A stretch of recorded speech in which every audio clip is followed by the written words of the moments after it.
Hey everybody, welcome back to Airsoftology Mondays, the show that answers your questions, helps you in a pinch, and also has a new office. I'm working on some things here, so it's a little bare, a little lacking, a little Spartan, but it's coming along. I will have it every single week, be adding some new stuff, maybe a patch wall over here on this big monstrosity that hides all my gear and everything.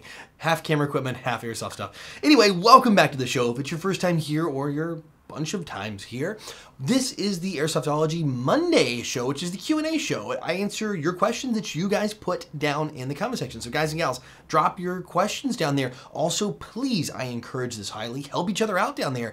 I think it is a fantastic community you guys have built of helping each other out with questions. In fact, I love the back and forth. Sometimes, like, I feel like I need to answer, but sometimes, man, you guys and gals do such a fantastic job of knocking it out. Also, toward the end of the show, we do a video of the week where you recommend your favorite channels, and I put them on. In fact, I've got one this week. I was surprised it's new because I met this guy. Anyway, I'll tell you about it a little bit later toward the end of the show. Anyway, let's dive on into what you're really here for. That's your questions in the Tippmann mail call. Sparrow Jackson Airsoft writes, "Hey John, is it true that upgrades can actually cause a rifle or pistol to have problems down the road?" Yes and no. I always hate saying yes and no because it's like not even answering the question. No, if installed correctly and you use the proper parts and you have a very good technician or you have the skills to do it, no problem. Yes, it'll cause problems if you don't know what you're doing, you just slam the parts in there, and maybe it requires a little bit of finesse in fitting. There are a lot of reasons that could go wrong, or the technician, who's a tech, is not very good. There's some fantastic airsoft techs out there. Then there's some people that they're still learning. And unfortunately, they're going to learn on your guns. Yeah. I've seen some great work, and I've seen some work.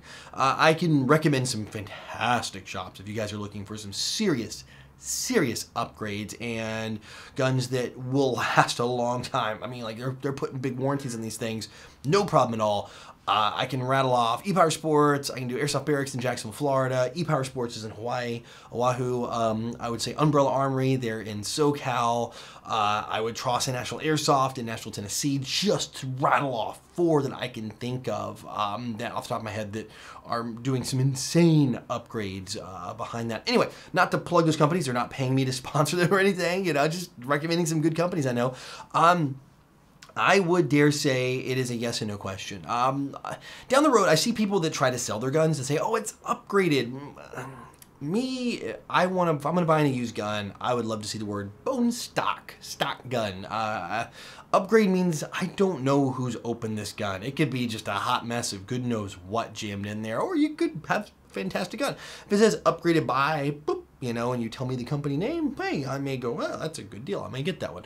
But I think down the road, for me, it's a big risk. If that's kind of answers your question without answering it, I would dare say, do your upgrades. If you know how to tech, do them yourself, or take them to someplace that's good.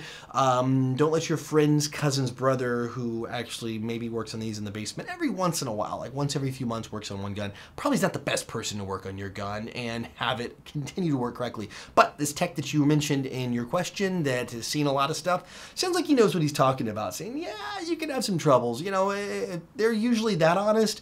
They're the ones that really know what they're doing. Viper Paintball writes, "Hey Jonathan, I'd like to know your opinion on MagFed Paintball and why most of us can't get along with airsofters." And I love this. If you guys, I flashed it up and I'll put it back here again. I love the fact that somebody's like, I'll be your friend. I mean, like TV Dog's like, I will. And if you guys actually go to the video last week's and scroll down, it's like the guy's like sharing his contact info. It's kind of cool, right? It's like instant friends. Anyway, I think it's just fine. I think MagFed Paintball is it's not just, but it's very similar to Airsoft. Obviously, the round count, the amount of BB, or in this case, paintball pellets, paintballs you can keep very different, lower round count, things like that. But there's a lot of similarities in the outdoor play, wearing the gear, doing things like that. I think, not that can't get along, I think they're just so similar that if you want to play one, you're going to play one. If you're going to play the other, you're going to play the other. I have no problem at all. I played a ton of paintball for most of my young life. In fact, I even reffed at a paintball field. If you guys didn't know that, I did that back in high school. I reffed at a paintball field.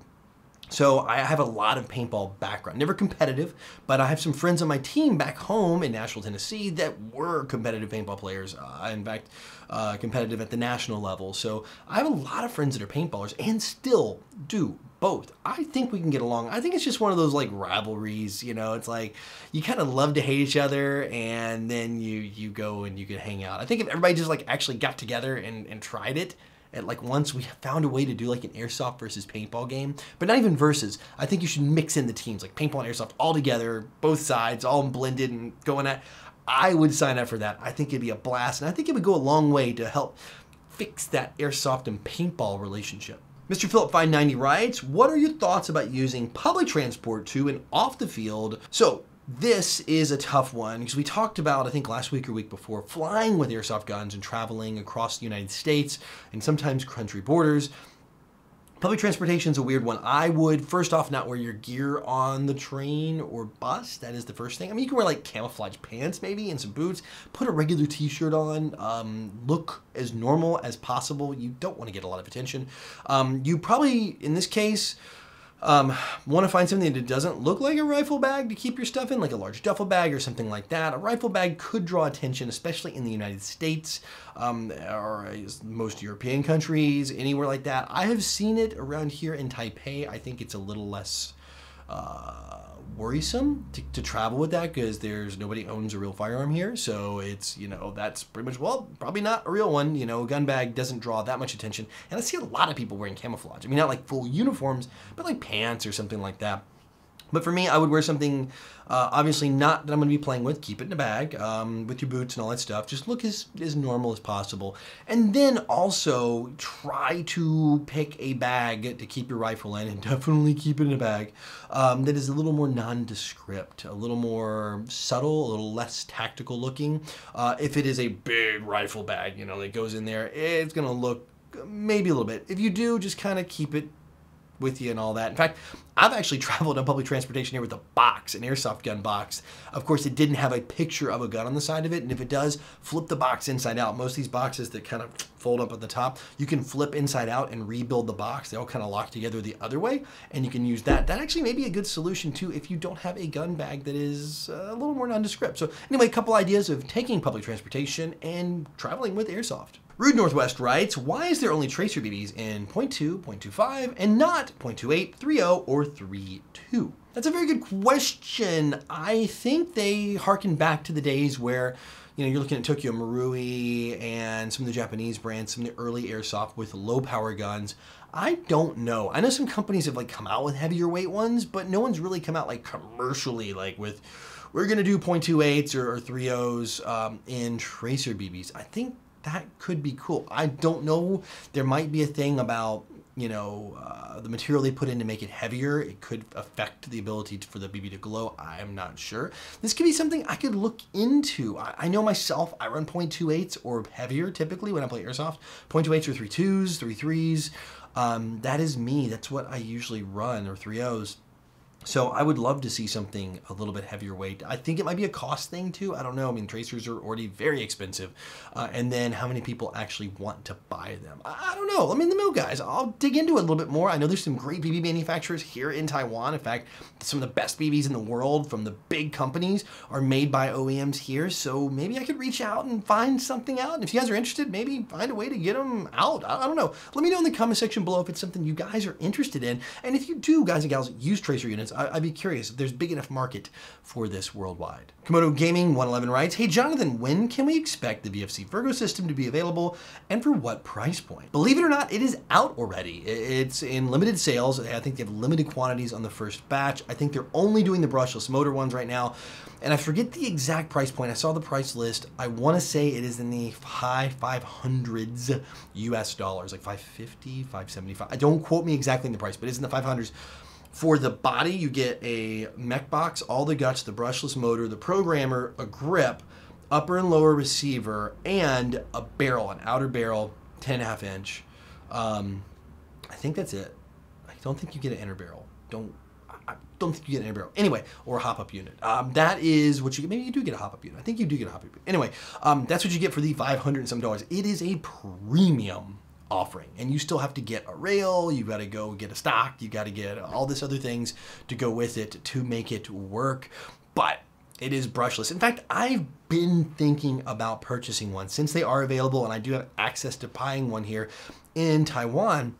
Maybe I'll get one and build a gun off of it and give you guys a full review. This would be a good time for me to throw my money where my mouth is and make the investment to show you something like this. So yeah, I think I'll do it. Let me get one, let me pick one up, and maybe we'll get a full, real in-depth review of a personally owned one. Because let me face it, I mean, I'm gonna tell you guys this too. I want one of these super bad. I can't wait. I want one bad, and I think it's enough for me to like throw some money at it and test it and see what happens. And this will be a true, like, since my money's involved, I'll give you a raw look at the gun to see if it's really worth that heavy investment. Let me know. I'll actually let you guys know when I make the investment. Give me a few weeks. I need to kind of get something and buy it and build it in and all that and track the thing down too. So anyway, stay tuned on that. But yeah, for your question, it's available now. Most dealers can special order it, I think. I don't know if you can get it in North America. I don't think you can get it anywhere in North America. So I think Asia market and maybe European market, and that's about it. Maybe South America, but not in the US market, unfortunately, because I don't think Elite Force is picking it up. All right, guys, that's it for questions this week, which means it is time for the Code Red headset video recommendation of the week.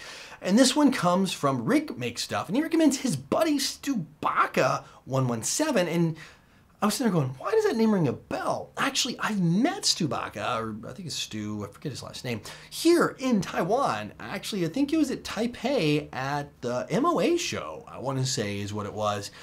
He lives here. I think he teaches English in the south, maybe on this Taipei area, or maybe he's a little further south. Anyway, he's here in Taiwan, and he's just started a YouTube channel like a few days ago. He does some gameplay. It's still rough, it's still early, but he's playing here at the fields, the action bunker and stuff like that, here in Taipei or outside of Taipei. I think it's New Taipei City and Taoyuan, I think, are the areas where some of the fields are. So yes, he is here in town playing, and they call him Stubaka because he is really freaking tall. I mean, I'm 6 foot tall, or about 182 or 183 centimeters, kind of floating in there in between the two.